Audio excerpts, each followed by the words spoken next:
up on Friday. Did it? But the rest of the week.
Oh, this was just as bad.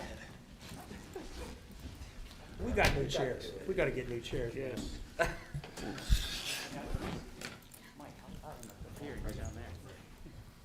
Just the way it works. How you been, man? Long time no see. I'm surprised everybody looks so good with haircuts. I thought everybody'd be shaggy. I know. Got my own clippers. I've been cutting my own. I did my own shades. Yeah. Good evening, everyone. We're going to begin the council work session for June 1st, 2020. If you would stand for the Pledge of Allegiance. I pledge allegiance to the flag of the United States of America and to the republic for which it stands, one nation, under God, indivisible, with liberty and justice for all. But you don't like your chair? Thank you. As you'll see, our room's set up a little bit differently this evening and keep distancing. We are happy to be back. I think everyone would agree with me when I would say that doing this virtually just isn't the same. Glad we were able to do it, but seeing everybody and being able to actually look our constituents in the eye and talk to them is definitely something that I think is important. So without any further ado, Mr. Thomas. Okay, the first item this evening is the Colonial Heights PRD extension. Back in 2019, John Graysinger approached the borough with a development Down next to Mike Thomas. for property on Renton Road, or just Renton Road. He called it Colonial Point. I think I inadvertently put Colonial Heights on the. It is on my Colonial report. Heights. Huh? It is Colonial Heights. Yeah, the original one is Colonial Point. This is Yes. Colonial Heights. Yeah, we talked to them about if they're going to move forward, they need to change the name because it's too confusing. But in any event, Mr. Graysinger has been having some difficulties getting some of the land deal issues. So he's asked for an extension. So he received tentative approval in July of 2019. He's still having a hard time working some issues out with rights of way and things. So he's asked for under our zoning ordinance, he can ask for an extension of up to 18 months. That would be 18 months, that's 18 months from the time of the original tentative approval. So he's already a year into it, so it's only a few more months. So there's a copy of the request in the agenda packets, Mr. Graysinger's request to you. Discussion? The only thing I have is, I looked at this in the dates. I mean, their last letter before this one in May 22nd was in 2019, and they were told at that time, I think they had till the 26th of that month or something to do their, or it was the next month, and they were to do their extension. Well, now they just finally sent out the extension now. What kept them so long? It's like 6 months later. If I'm not mistaken, if it's the actual last letter Yeah. that was received. That's true, but it was only July at his, 8th, 2019. that is true, but it's only at his expense, because the 18 months stems from the date he got the tentative approval, so the sooner he asked, the better for him, but just the fact that he asked later doesn't give him more time. But you're right, I can't explain why Okay. there was a 3-month gap there. I just wondered if they had been in contact at all, or they weren't gonna do it, and then all of a sudden they're doing it, or is that the reason? Doesn't really matter. Any other discussion? Agenda item. Okay, the next item is the borough building design, and I know that we've had one meeting with all of council to discuss the borough building design, but we've got a complete set of drawings done now, and I would like to go over everything with council, so before we get too far into this process, to make sure that we're all on the same page. So I've actually put together a couple slides here, so that the public can see it, as well as, if anybody doesn't know, we are streaming this live right now, so that the work session is going out. So the first 4 slides are the architectural renderings of the slides. So that's, I don't know, can you see the pointer there? No, you can't. So Old Mine Road, the road that dips down there, to the top right corner is the existing Al Franci building where the EMS and Renton Fire Station are. There is a piazza, plaza, square, whatever you want to call it, in the front there to the left, with some sort of stage area where we can have our movies in the park and some small concert venues and different things.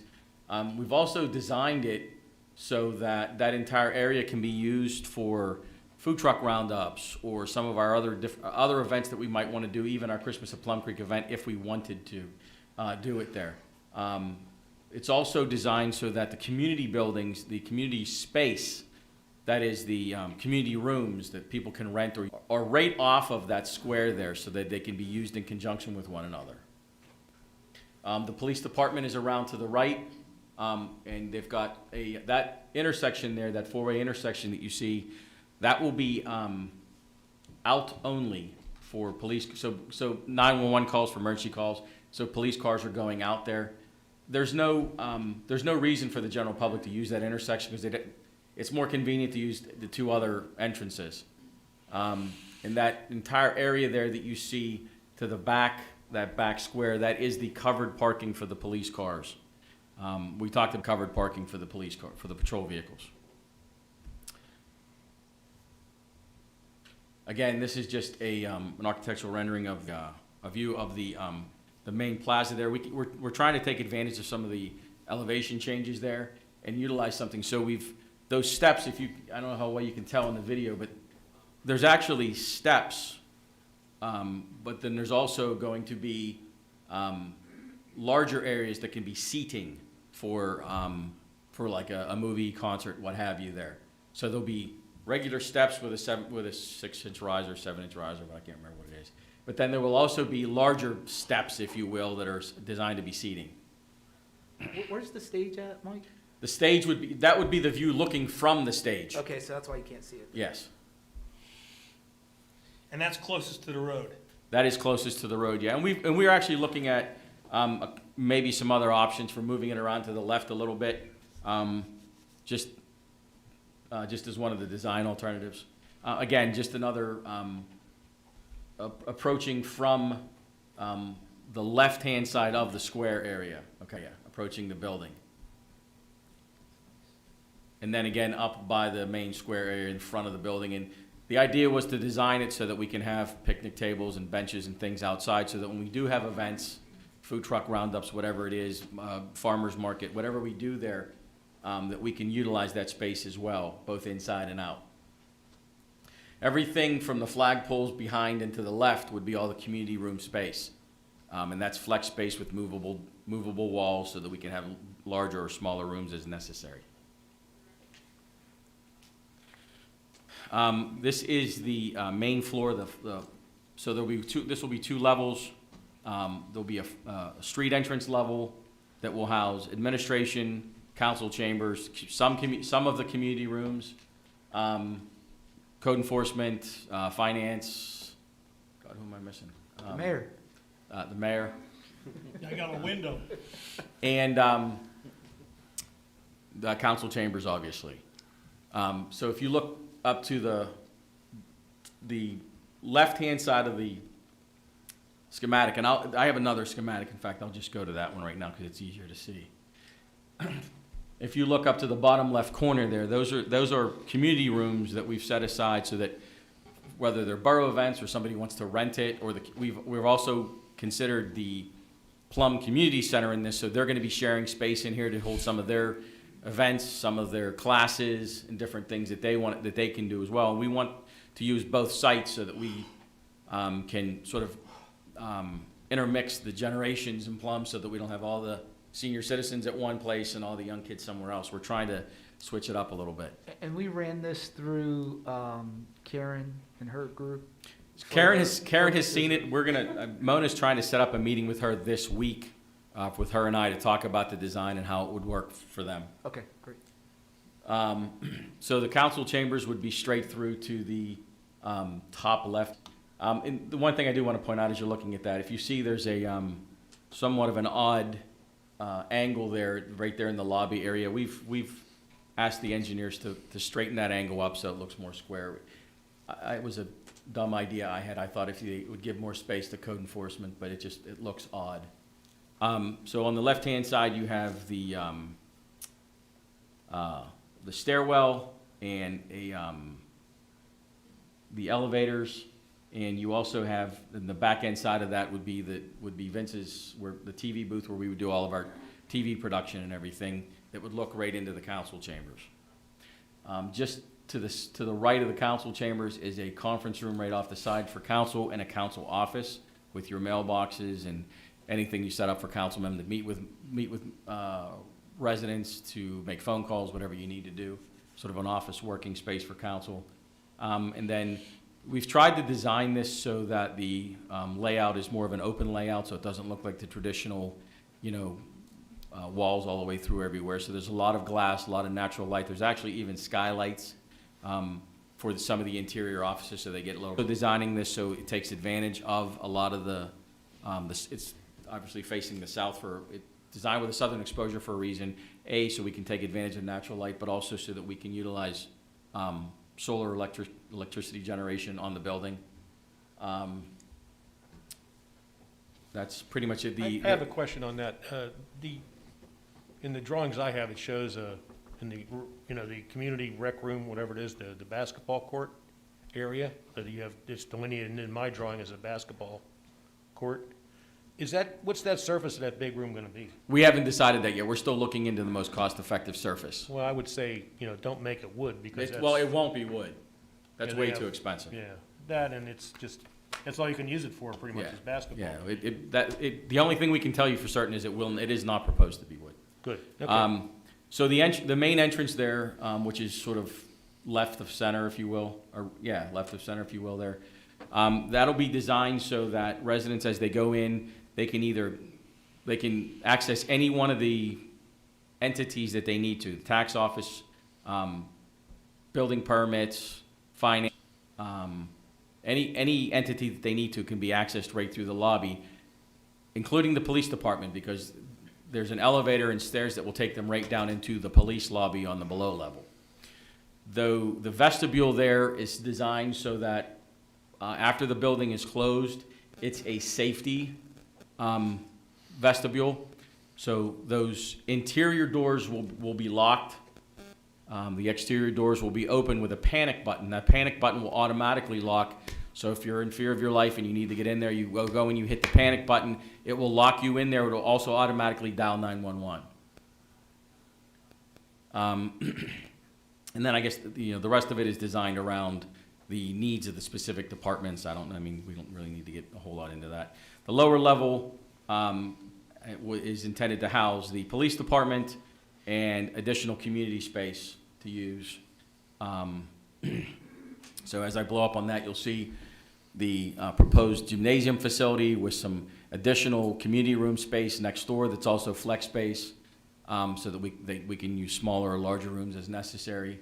There's also an entrance around the back a public entrance around the back, so that when people are coming in to get into the community rooms of the gymnasium, they can park around the back. Also, they would be able to get there from the first floor via the stairs or the elevator. The police department is designed there's a sally port that is in the underneath the canopy, so that anybody that's brought in custody can be brought in right into the building in the car. That's for the protection of both anybody in custody as well as the police officers. And there is, and I know we talked about this as well, there is an indoor pistol range designed in this now. We talked about the financial advantage of doing that because of the expense of police officers are required to be certified in handguns twice a year. That becomes quite an expense because it's all typically done on overtime. It's also, we've designed this to be a secondary wind shelter because of the tendency of this area, I guess. We're on sort of what FEMA refers to as the high wind zone. So in the event that we have to build, we think we do actually have to build a bunker-like facility for that reason. We've designed this so that it can double as that. So we would have some sort of expense to do something like this anyway. The downstairs vestibule is also set up like the upstairs vestibule. It's an emergency vestibule for anybody that is down there. They can go in, they can hit the panic button, it'll lock both doors inside and automatically dial 911. None of the buildings are designed to have security so that nobody can get out of the lobby areas without being buzzed into an area now. So we've put a lot of thought into the security of the building as well as the workflows and the spatial needs for the different departments. And that's kind of really all I wanted to go over, unless you guys have any questions on anything. Yeah, I have one. Any thought given to solar panels? Yes. I thought I said that. We did orient the building in such a way that we are planning to use install solar panels for electricity. And again, the building, the way it's been designed with the glass and the way it's oriented, is also intended to take advantage of the natural light, however much we get during the winter around here.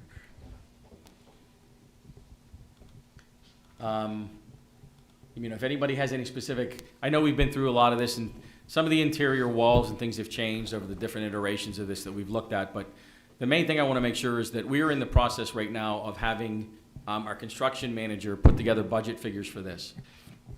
And at that point, once that's done, we're going to have to bring this back to council for you to authorize us to put it out to bid. Given everything that's going on right now, we've seen bids come in for large projects.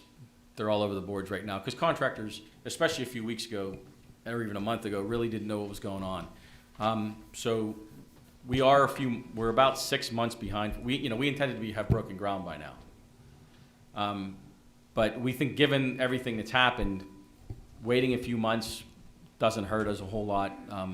We'd rather let the market down a little bit so we're not getting crazy bids, because a couple bids that came in for some other municipalities that had already put bids out on the street before this all happened, and then the bids were due after it happened, they got crazy high bids because the contractors didn't know what to expect. So they're throwing big numbers at everything because they didn't. So we're using $150 to $250 a square foot for this building. Was it Robinson, Dave? I think the building was at Robinson. Somebody came in at $420 a square foot. But that was in early April when the bid came in. So contractors didn't know what they were putting in their bid, so they just bid high. So that's why even though we're a little bit behind, we're thinking we're not in any great hurry right now. If we time this right, we still should be able to put this out to bid by late summer, early fall. So we might be able to get some excavation work done before the end of, and they'll be doing all that heavy excavation work, and that really isn't, other than very extremely wet weather, it's not weather dependent, so we could still keep moving. We won't lose anything. And then in the spring, they could start doing the things that are weather dependent, like footers and concrete. So we're not really all that concerned about the timing of this anymore. Our original date for occupancy was November of 21. I think we're probably looking at maybe January or February of 2022. And Mike, looking at the facade of this, I see we have, is there some block involved there and maybe brick on the face? What is the red, the reddish material that is shown in the color picture? So those are just architectural renderings. We haven't discussed materials at this yet. That's some of the things that we'll be bringing to you to pick. Okay. Those were just some ideas that they had. They're not, they haven't been decided at all. We haven't even discussed them. But quite what's honestly the at this main point. building structure then, is what I'm leading to too? It's all steel building. Okay.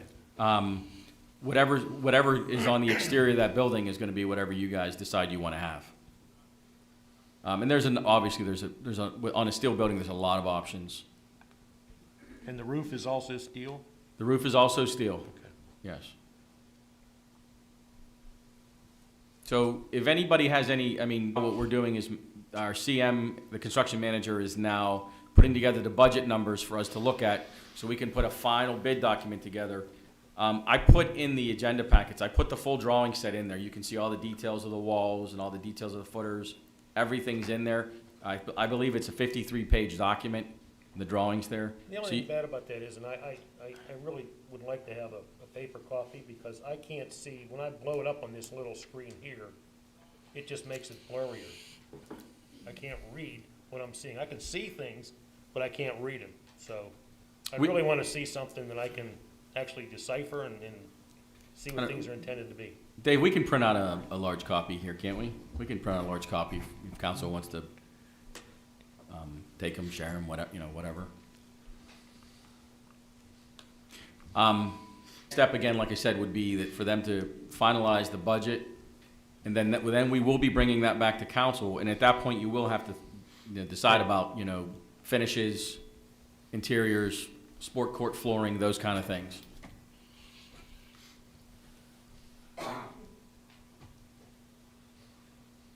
Any other questions on that? This is not an agenda item for next week. I just brought this up just to make sure that we're all still on the same page. I anticipate probably at the August meeting having council authorize us to move forward with the bids.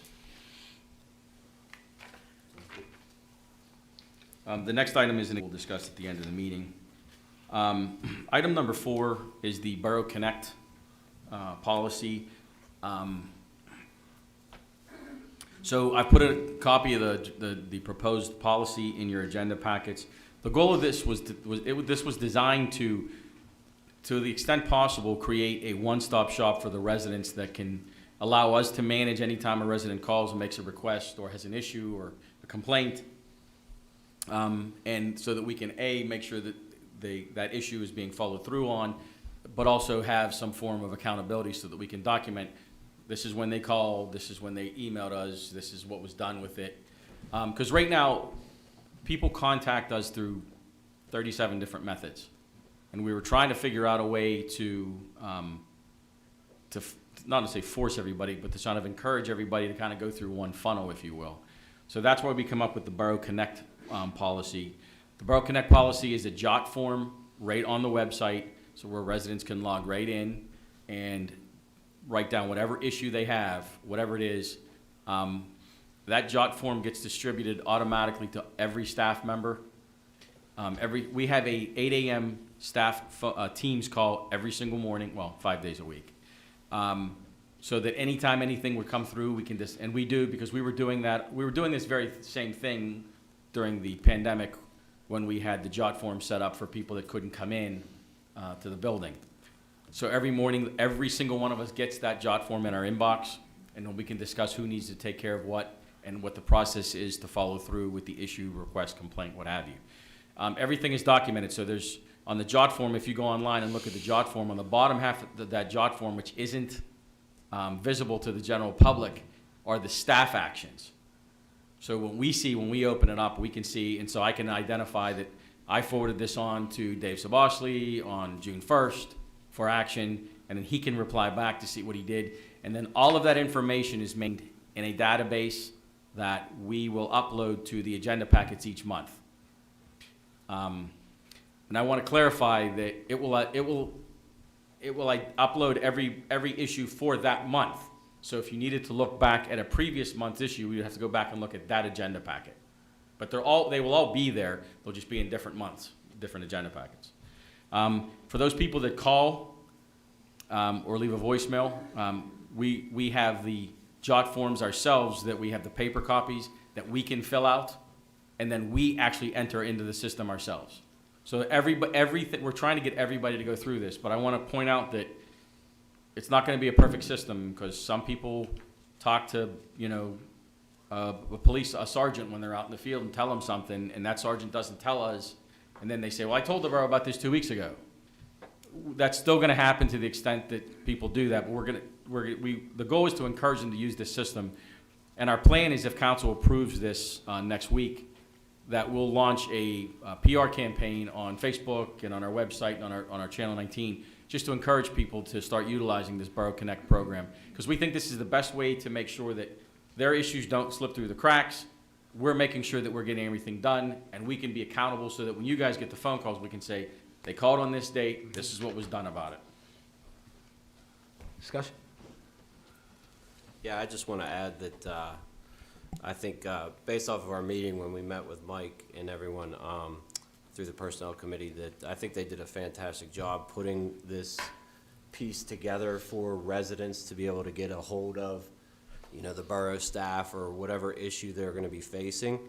One of the things that we did discuss in our meeting is that we would, specifically for council or any employee, to make sure when you speak with residents to push them to this site. You're going to have the conversation where you're going to follow up with some of the staff, but at the same time, when they call in or they put in a jot form or whatever it may be, they get a ticket number. And so that number is trackable. And so what that does is create accountability so that we can always look back to see if this person is, taken care of, or any issue is taken care of. So it was, I'll add one thing to that too. The other big thing that I think is a major issue is that it also addresses the people that want to complain and make comment without leaving their name, whether they know. So Right. that stuff's done. Well, if you're anonymous, you don't get anything. Exactly. Right. And I'm glad you brought that up, Mr. Hadley, because I did forget to mention too that we have a special number.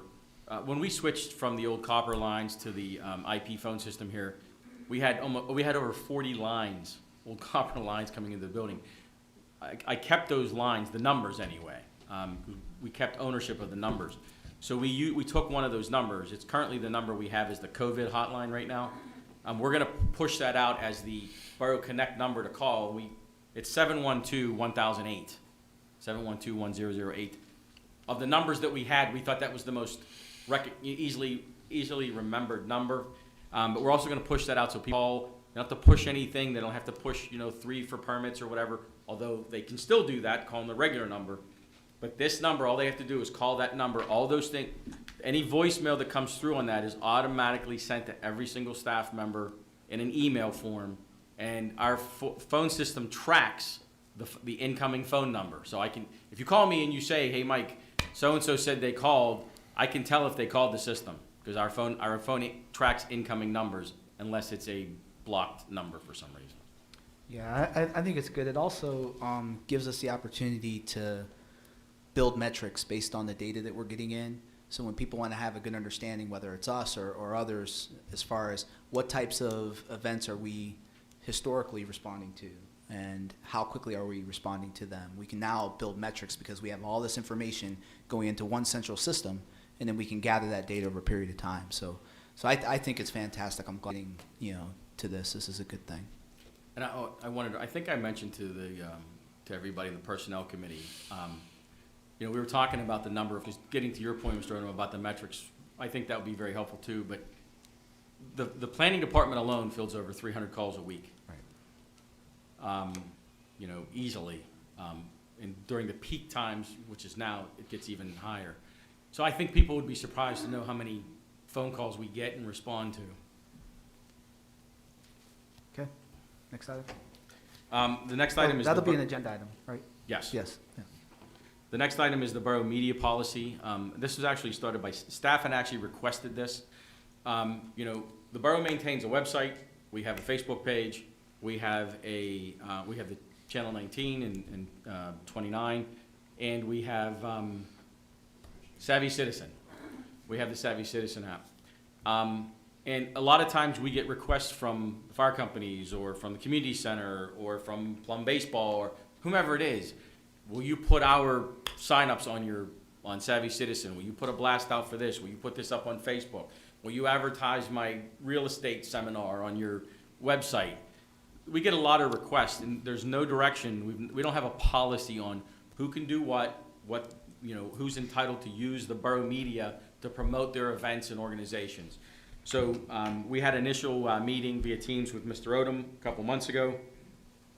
Talked about some of the types of requests that we get, some of the organizations. So what you have in your agenda packets is the proposed media policy.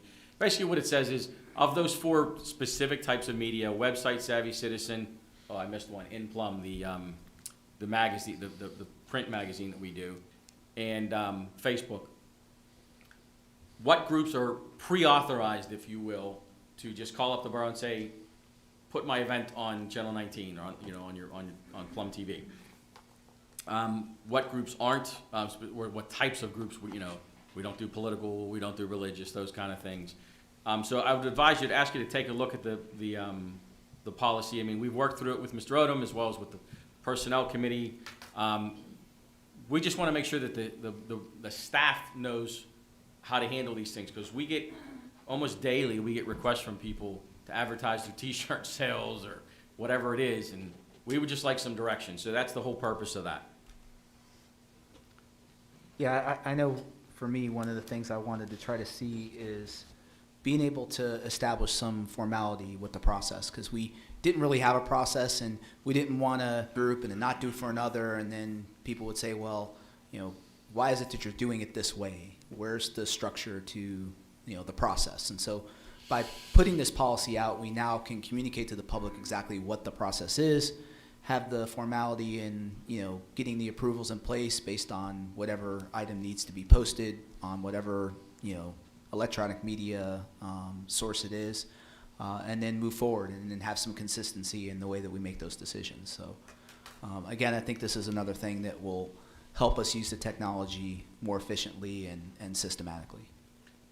And we've built into the policy as well the opportunity, so if it can be flexible, so that if there are other groups or other things that we didn't anticipate, or there's a process where they can just request council's approval to advertise, promote, or otherwise participate. Any other discussion? Agenda item. Item number 6, we have 2 cost of living and 2 retired police officers. For those of you that have been up there for a while, you're familiar with this. We go through this a couple times a year. For those of you that are new, that haven't seen this before, the collective bargaining agreement with the police department authorizes or requires annual cost of living adjustments for all retirees. The borough's actuary determines these based on their anniversary date, the date that they retired upon, and then based on the formula, whether or not they are entitled to a cost of living increase, and if so, what. Those calculations are included in your agenda packet for the two officers, and we authorize those every time the actuary provides the figures. And that would actually be two separate agenda items for each, one for each. Discussion? Agenda.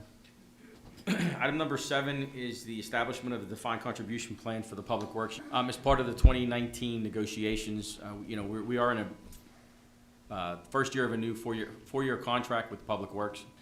One of the things that was negotiated as part of that was a supplemental defined contribution plan. Defined benefit being the type of plan where you retire on X amount of dollars per month. Defined contribution being that type of pension where typically people refer to them as a 401k. Whatever money's in there when you retire is yours. Unit, their defined benefit plan is something called a multi-employer plan. It's a Teamsters Western Pennsylvania multi-employer plan. It is currently 40% funded, and they have reduced employee benefits, retiree benefits, by a third in the last 3 years. So the retiree benefit that the retirees are looking at has been decreasing over time.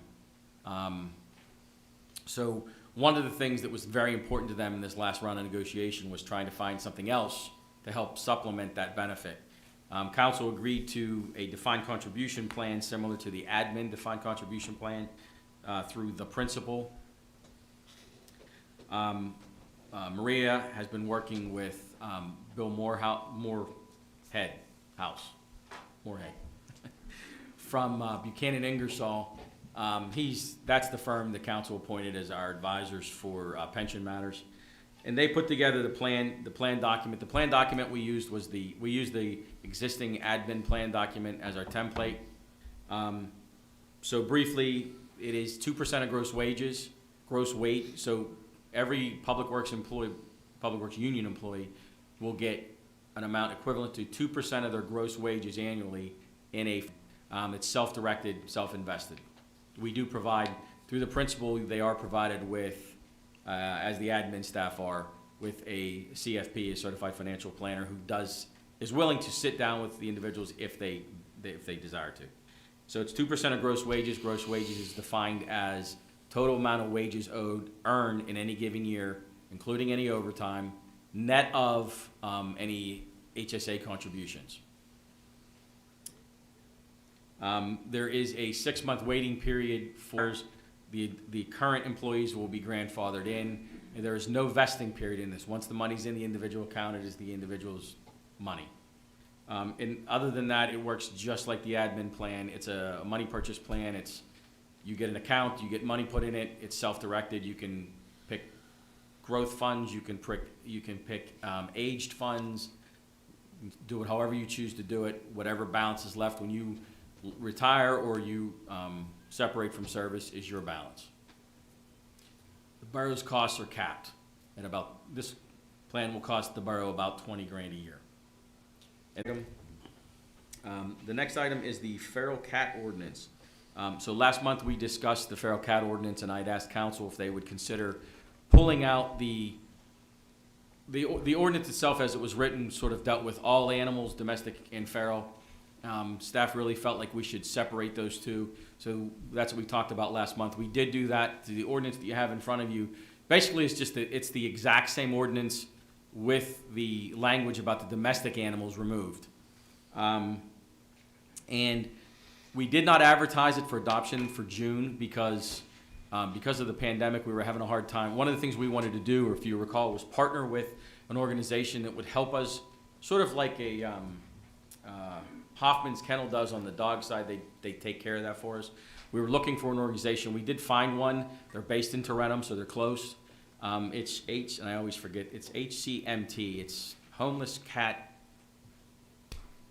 I think I have it in the manager's report. Homeless Cat Management Team. They're an organization. They're a nonprofit organization out of Tarentum. We are meeting with them this week to try and work out sort of an agreement with them, similar to what we do with Hoffman, so they would take care of this, and the TNR program. So the idea was that they would handle all of that.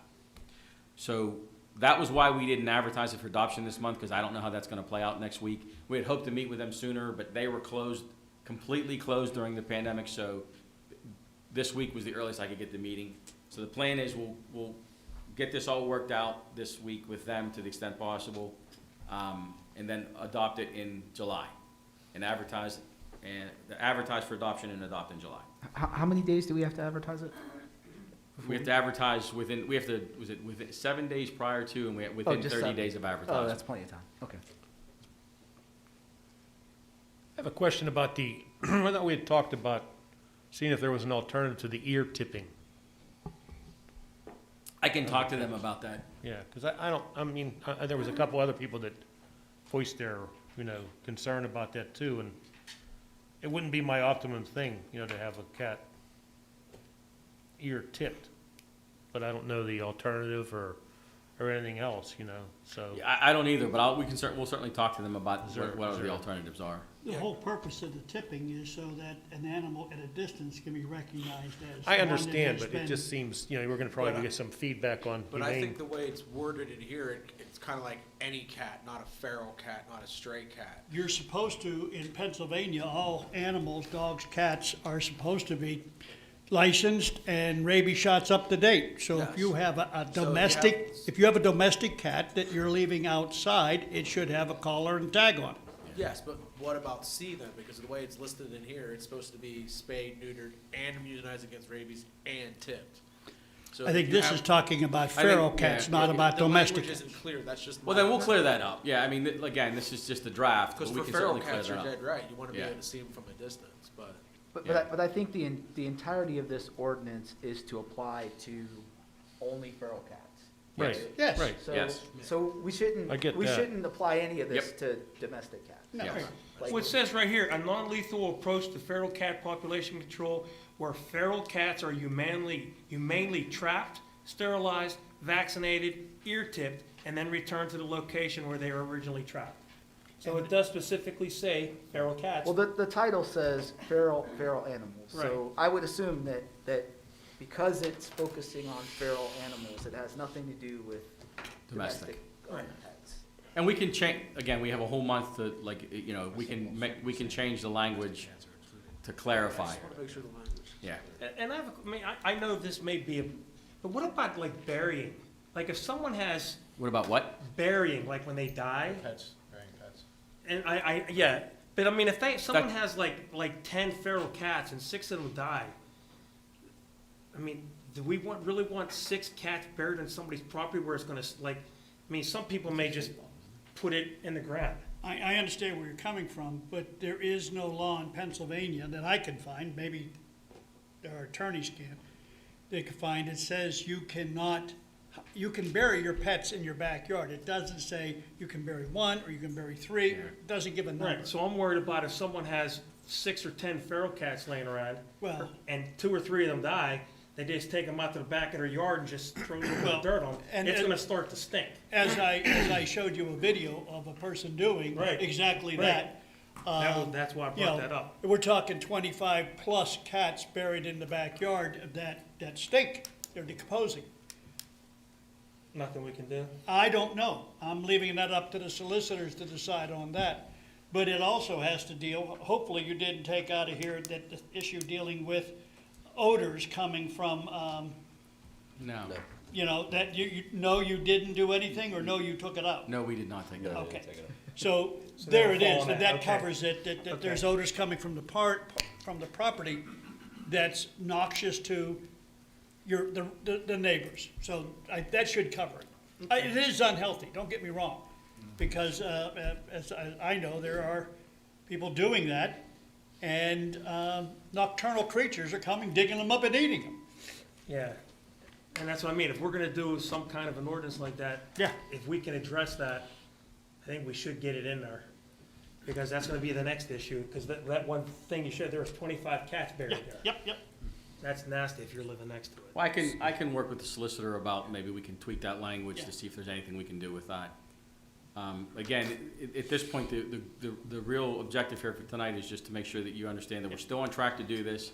We are meeting with with this group to be able to partner with them, and the plan is to adopt it in July, so we have plenty of time. There'll be more bites at this apple. Michael, when are you meeting with them? I mean, you let me know, I'd like to come down. Yeah, I can certainly I know it's on Just my send me a schedule for text. this week. Yeah, I want to that's say it's fine. either Wednesday or Thursday. Yeah, So, Mike, just real quick, hypothetically speaking, like, say there's a complaint about a feral cat issue, they call the borough, then we call this secondary party and they'll handle the situation. That's what we have to work out how that's going to work. Okay. and That's the other that's thing gotcha. is, Yeah. is All right. one of the things Just- we should just making sure. discuss eventually is, you know, there's gonna be some costs involved in the Yes. TNR. Okay, Right. how's that gonna come from? And my suggestion is, if you're fined, Right. that money goes to offset the That- cost of the TNR. The whole purpose is to humanely reduce the size of the colonies through attrition. Right. Absolutely. Any other discussion? Again, that does not need to be an agenda item. That was just for information. Okay. Okay. Item number 10 is Ralph Street. We've talked about this for a number of months now. I'm actually going to put it up here just so we're clear. Cyple Street to the top, Leechburg to the left, and Ralph Street to the bottom.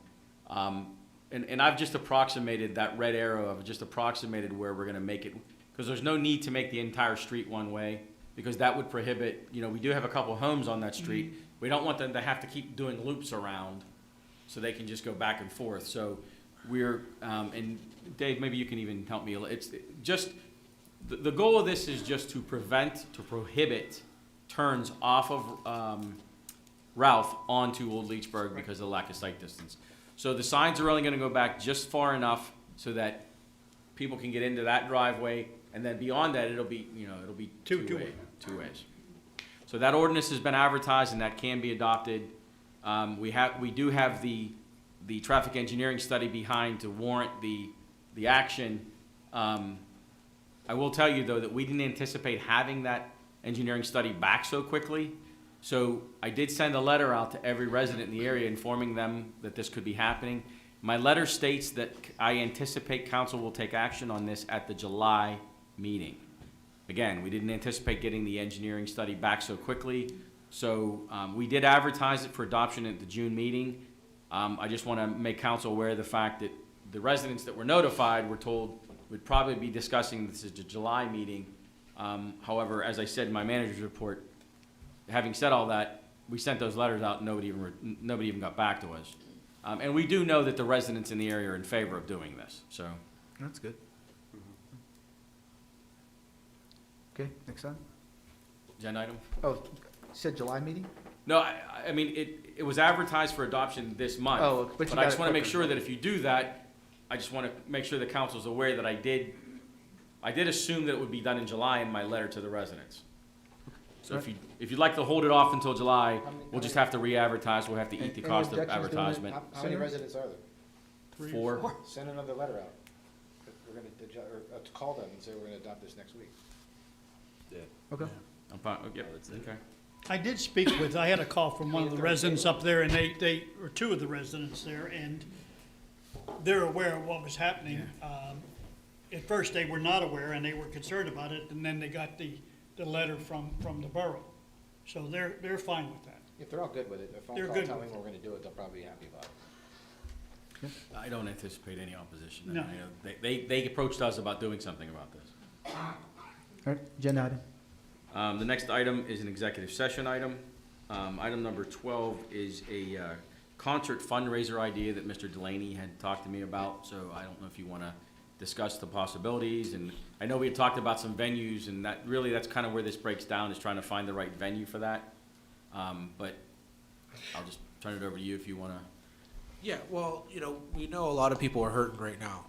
So I think one of the best things to do, since we're getting back in the green and able to get back more to normal, is to do some sort of fundraising event. I know we had talked to the borough about doing some drive-in movie events. So what I was thinking about is like a drive-in concert. I have some buddies that are musicians that would probably be willing to play for a decent rate. Depending on which one, they might even being able to bring their own PA and you know what I mean, try to keep the overhead low. But like Mr. Thomas said, it's really trying to figure out the location, trying to figure out, you know, what kind of social distancing members will, you know, what rules we'll have in place, things like that. You know, now that we're going to be going back in green, and we can have an event like what, 200, under 250, you know, do we still need it to be a drive-in event? But I just kind of wanted to bring it to council and talk to you guys about what your guys' thoughts are, what kind of support you're willing to throw behind it. Because I think we need to do something to help some of these businesses in the area see the fall. You know, I don't think they're going to make it without some help. Well, I think how about the borough fields that are no longer being used as baseball fields? Would that be a decent venue for, you know, for not a drive-in event, but like you said, if we could do the circles on the lawn, you know, if we're still social distancing at the time, do the circles on the lawn in the dirt and just let, you know, people can sit in those areas, and that way it'll, you know, you'll satisfy almost everybody by, you can have a lot more people than you can. Well, yeah, one of the venues I was Inside. thinking about was maybe trying to use the high school, because they have that big field there that you could kind of let people sit on, and then there's enough area for parking for people that don't want to leave their cars. That's fine, if they're up for that, I would be up for Is that. it it big enough though? Because I know they just had graduation up there, and not, I mean, and they did it over at Mills. Pittsburgh Mills. But is there a reason why they didn't choose their own parking lot? and That- they chose Well, I think- Pittsburgh Mills? 600. Big enough. Yeah, there was a ton of, how many seniors was the senior class? 300. 300. Or 292. Yeah, 292. That would be my only concern with the high schools. Yeah, is and that's the just issue size. everywhere, is trying to figure out what would we be expecting in attendance for a location. But I think those are logistics we need to work out and kind of, you know, do one, see how it goes, and if it goes well, do another one, and if it doesn't go well, maybe we'll never do it again. But, you know, I think it's worth it. I have a question for you. And I just don't want to put the cart before the horse, and I love the idea of helping out small businesses. It's a shame that it had to be closed this long, everybody knows that. But as far as the proceeds, who's going to control it, and then who's going to decide who gets the money? Yes, and that is the other logistics that we need to figure out. And I already talked to Mr. Dice about different options we have in terms of collecting money. So that's something that we'll keep working on to make sure there's no issues there. I would say continue to explore the logistics of trying to pull something like this off. I know in addition to that, we did send a letter off to Plum Chamber of Commerce back in May, and we did receive some feedback from the chamber relative to some of those members that would look to, you know, be part of this whole Plum Business Support Initiative we were trying to work on.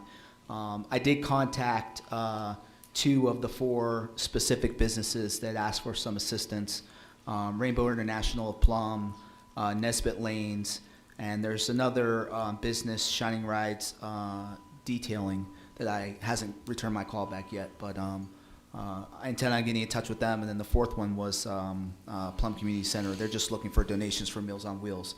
So if you're, you know, doing a fundraising, that would probably be another organization to potentially consider.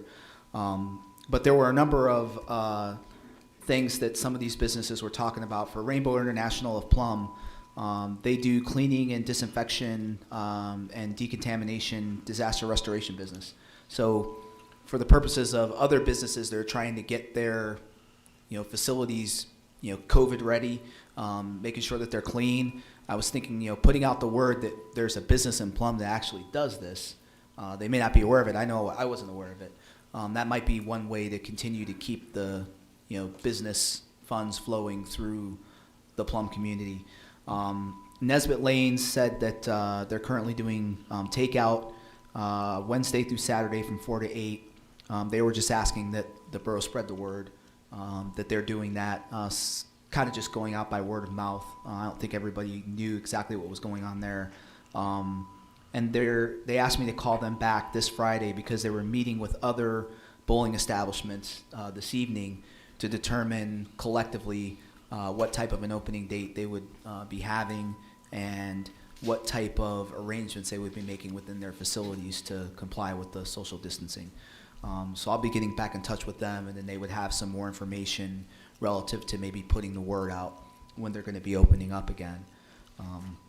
Like I said, the other business, I haven't had a chance to talk with the owner, but once I do, I know we have a meeting tomorrow, Mike, to kind of talk through staff's ideas for putting The information chamber out. will so- participate in that meeting as well tomorrow. Oh, they will? Oh, great, Yes. great. So hopefully by next week, we'll have some additional information to put out, and we can also talk about, the idea you're looking at as far as some type of a fundraiser.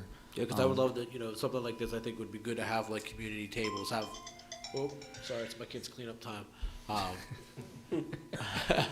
Hopefully, we can get some businesses that want to run some tables, maybe play some games, do something to pitch in and help out as well to kind of make it, a good community fair, because we've lost a lot of community events as well. Yeah, and then I know Paul Dern had an idea for businesses that might not be able to open, being able to go and purchase gift cards Right. from them. And so that was something else we would, kind of talk to the chamber about in the meeting tomorrow. So. The next item is a change order for the 2019 paving contract. If you, as you know, or if you don't recall, the 2019 paving contractor was unable to complete the project at the end of the year for a number of different reasons, most of which were weather-related.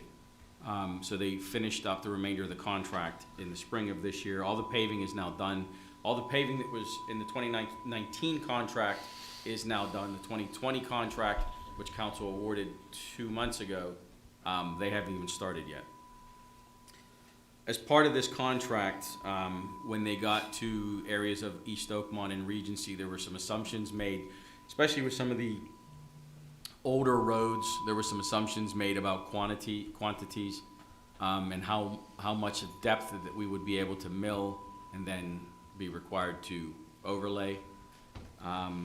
Those roads, especially in East Oakmont, were they were older and less well constructed than we had assumed.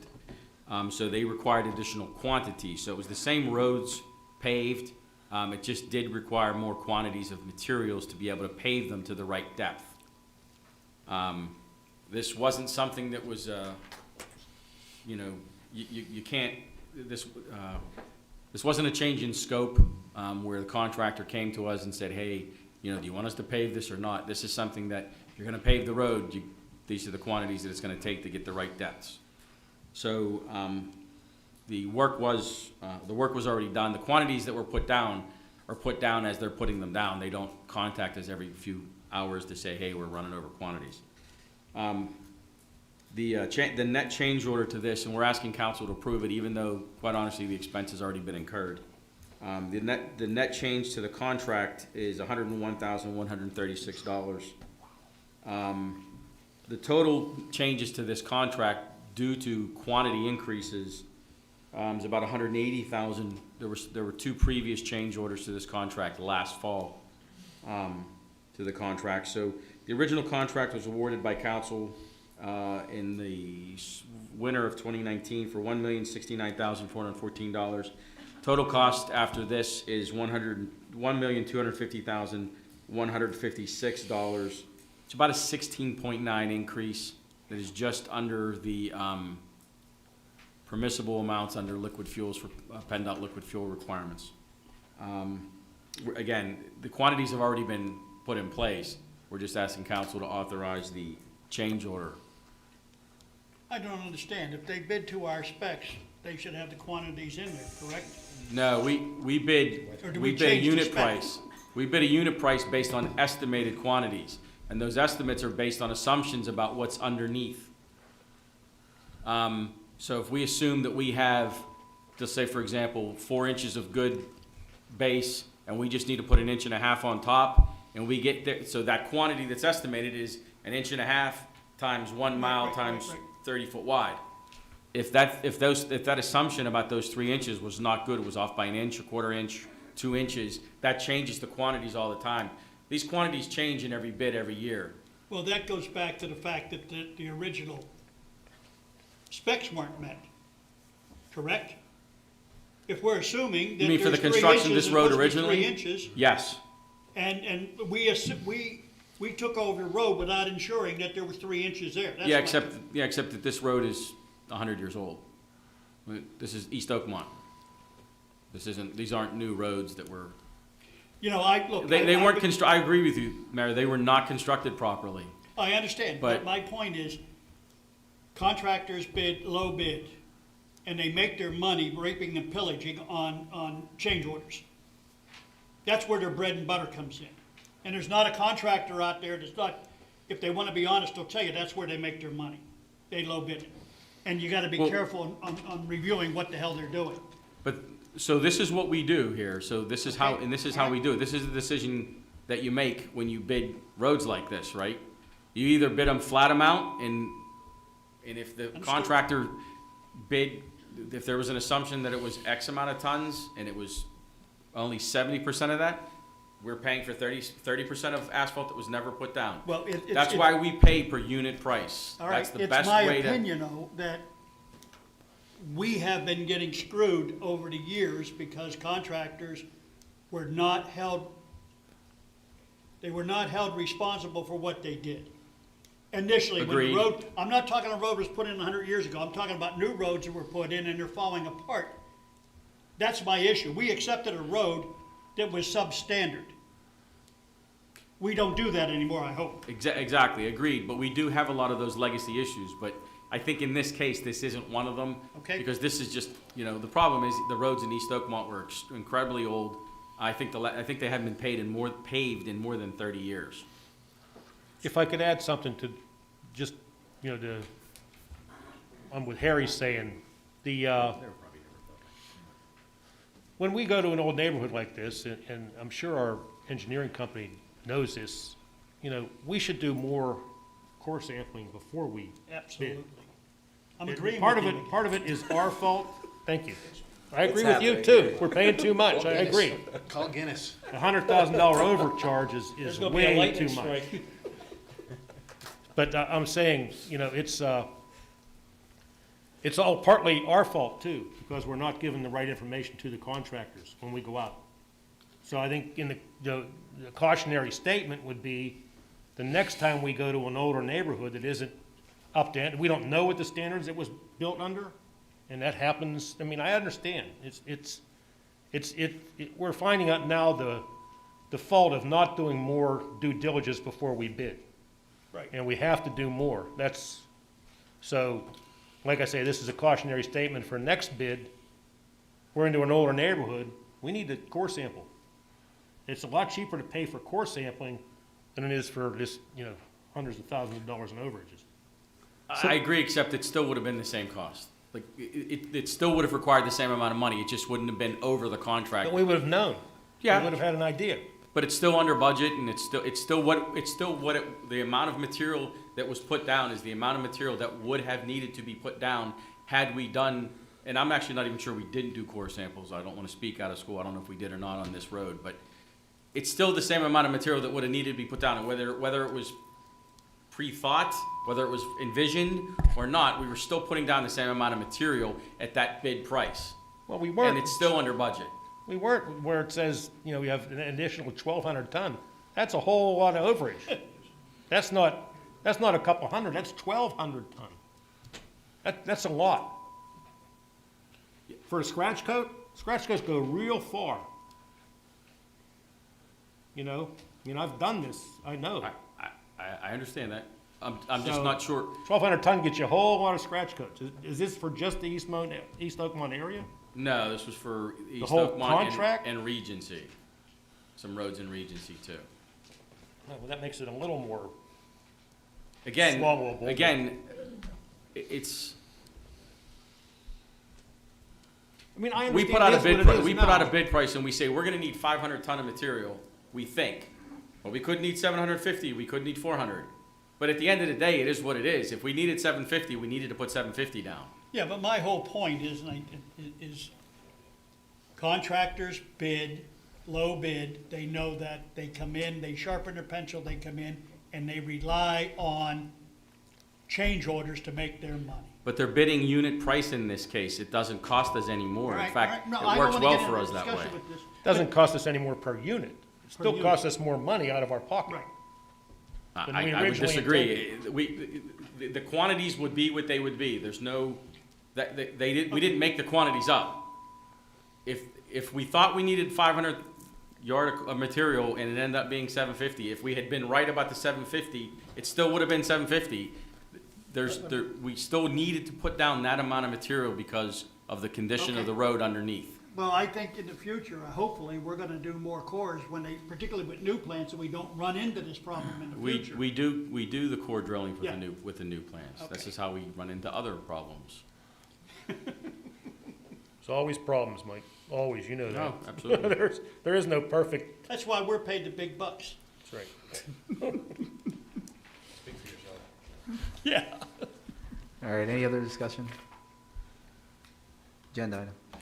Okay, item number 14 is the Salzburg Road Stormwater Project. As many of you know that we were we adopted a number of PennDOT roads recently.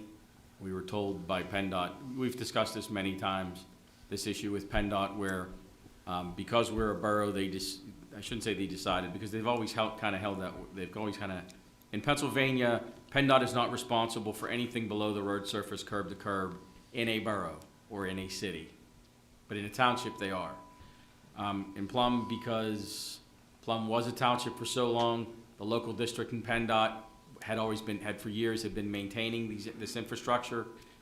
We got a new manager a few years ago and the new district manager at PennDOT. The new district manager said, wait a minute, why are we budgeting for all this work in Plum? They're a borough, we don't have to do this. If you remember a couple years ago, we brought this to your attention and said, we're looking at, 7 figures worth of responsibilities. And now, as a result of this, well, this is one of those projects, Salzburg Road from about O Block down to where Bell's is. This was a project that we piggybacked on the Water Authority bid last year because the Water Authority is replacing the water lines, same side of the road as us. So contractor will already be out there, he'll already be mobilized, he's already gonna be trenching, so we just thought we'd piggyback on the bid with him to decrease our costs, decrease the cost for both entities actually a little bit. So we added our stormwater work onto the Water Authority's bid last year. The bids came in, council approved the project. It was not, for whatever reason, timing-wise, weather, whatever, it just wasn't completed last year in 2019. We did carry the budgeted funds in the street improvement fund over to 2020. We are just suggesting that since it was approved last year by council and budgeted last year, even though the money the funds are still available in the street improvement fund, the council reauthorized the expense this month because they are getting ready to do this project now. The total cost for the project for the borough's portion of it is $201,350. Discussion? Again, I have a slight question. Okay, we're piggybacking with the municipal authority on this project, right? What's the finished product gonna look like? I'm aware of that storm sewer. Where's the water line in the area? Is that down a lane or? I don't know, Len, do you? Not off the top of my head. Without looking at I really wasn't focused on where the water line is gonna be. I just wanna know if like half the road's gonna be paved with this or what the finish is gonna be, cause it's, the shoulder itself there is crumbling coming down from Mariah Drive. It is bad. That's what that's what Right, PennDOT's so it is giving bad us there, now. but I wanna know, are they just gonna repair the shoulder, or are they gonna repair a lane? Our portion is to repair the entire shoulder, replace the pipe and the catch basins all the way down to the outflow device down there by Bell's in the stream there. Do we have these stormwater lines in GIS yet? Are in- These are state lines, Oh, okay. yeah, and we don't track, Right. the Yep. authority is starting to track water lines in GIS, we don't have that layer. Okay. But Dave, there are drawings that I can share with you. Okay, I just wanna see what, where, only because it's my old contractor mind of what they're gonna be into as far as, inconvenience for the people. It's gonna be a mess there. Well, for just a so you while. know, the water line part of this goes from Mariah at the top of the hill, all the way to the intersection of Salzburg and New Texas. New Texas, right. Right, so this is a 10-week It's gonna be a lengthy project because of Yes. that, I'm sure, yeah. And I know Petrakis, he does a lot of work. He's a reputable contractor. Okay. Agenda? The final item is also an executive session item, and I'm gonna double check one last time here. I did not receive anything, any jot forms to speak tonight, Okay. so we got nothing. Before we nothing move over the on, internet. before we move on to citizen comments, can we have Carlos Escalante come up to give an update on the Stormwater Task Force initiative?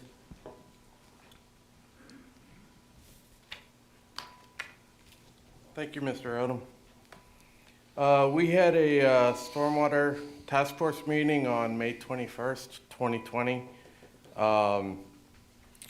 The agenda consisted of reviewing some previous areas of concern. The first one was Anderson Avenue, and we had KU Engineering come and present some potential solutions for some of these areas of concern. So KU presented a solution at Center Beach, which is located at the intersection of Salzburg Road and Center, New Texas, and there's a potential to address flooding downstream on Anderson Avenue by I'm sorry, it's kind of reverberating here. KU is continuing to look at this area. We also discussed Leroy Street, and there's a vacant lot on College Avenue that could potentially be used as a solution. So KU is in the process of coming up with some conceptual drawings on that vacant property. We also discussed some potential solutions for O Block and Key West. Right now we're looking at a couple recommendations, options 1 and 2, which are to expand the existing stormwater pond north and south, which could potentially increase the capacity 700,000 cubic feet. So KU is going to look at some additional design and try to come up with some costs for that. Mr. Thomas also talked about some existing work that was being done within the borough. He identified half dozen areas that had been repaired recently. Most of it included installing new pipe, catch basins, things like that. We talked about the inventory of stormwater ponds within the borough. As of the last meeting, they had identified 61 ponds within the borough. Of those 61, 18 are borough-owned. The remaining are privately owned. Some of those we're still trying to determine who the owners of the ponds are. So the borough is still looking at trying to finalize the list of all the ponds. And then we also talked about the public meeting. Due to all the COVID-19 restrictions, we're still haven't come up with a date yet. And then the next Stormwater Task Force meeting is June 18th. So, talked about a lot of good and interesting information, actually, so. Right. Our meetings are long. Yeah, they are long. Well, I mean, we're getting a lot of information, so it's important. A lot of people asked a lot of questions this time, and I think that was very helpful. Yeah. And it will be better when we get in person. Everybody agrees with that, I think. So hopefully the next one we can start planning a public meeting quickly.